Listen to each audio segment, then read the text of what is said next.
As an economist, I'm often asked, what's the next big thing? And sure, sometimes it's hard to look beyond the here and now and see where the opportunities lie. In Canada, we're faced with an aging population, a pension system in question, soaring healthcare costs. We've got productivity problems, a lack of innovation, high consumer debt, public deficits. The list goes on. And what are the analysts saying? Well, unlike the last growth cycle, we won't be seeing 2.8% average growth anytime soon. Instead, they're saying get used to 2%, even 1.5% annually. Well, looking at numbers like that kind of makes you want to give up. Or does it? If history's taught us anything, it's that no matter how dire things can look, there are some people out there drumming up opportunities. So back to the original question. Where are the opportunities? Well, let's start with the fundamentals. Economics 101. Look at GDP, for instance. Where do our opportunities lie? In consumption? It may account for 60% of the economy, but on its own, it's not going to do it. Why? Because our population isn't growing, and our aging consumers are spending less. What's next? How about investment?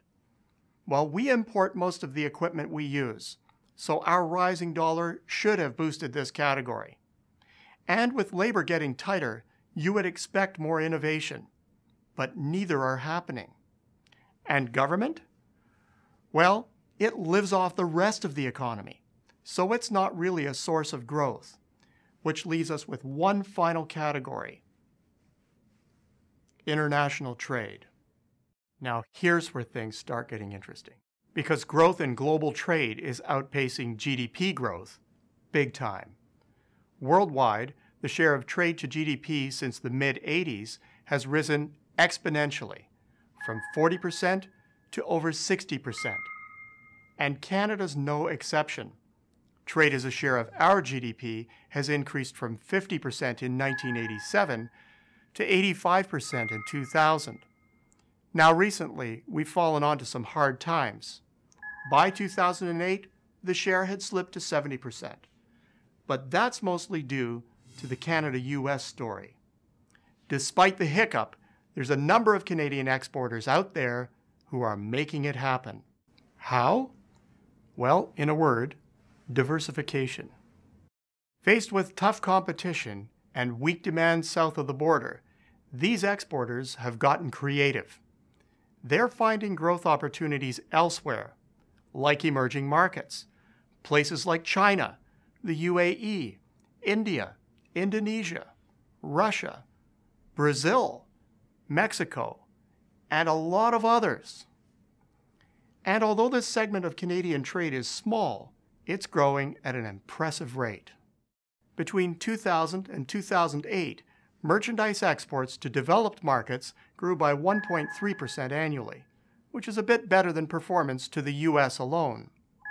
But at the same time, exports to emerging markets increased by 12.3% annually.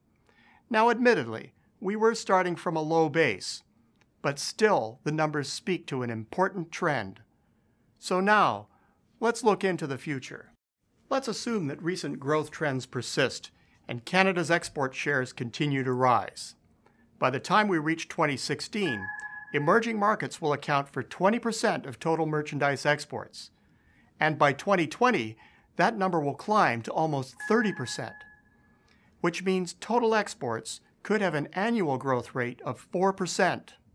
But suppose Canada added more effort to emerging markets and nudged growth up just a bit, say 3% more a year.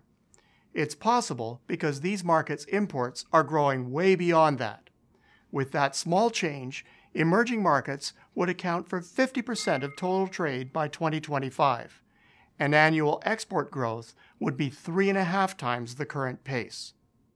There's no doubt commodities play a role, but exports to emerging markets include a significant share of higher value goods as well, things like machinery and equipment. In fact, they're outpacing the commodity sector. Now, this is important because the value-added space is highly competitive, not much room to raise prices. So unlike commodities, the gains we're seeing here are almost pure gains in volumes of shipments. In real terms, they're rising even more dramatically as a share of Canadian international trade. Canada stands to gain big time from this new source of growth. Amidst the crisis lies an opportunity. I honestly believe this new source of demand has the potential to transform the growth of our country, all its regions, all its industries, and your business. Sure, the risks are higher, but the rewards of diversification make it all worthwhile. So together, let's get going.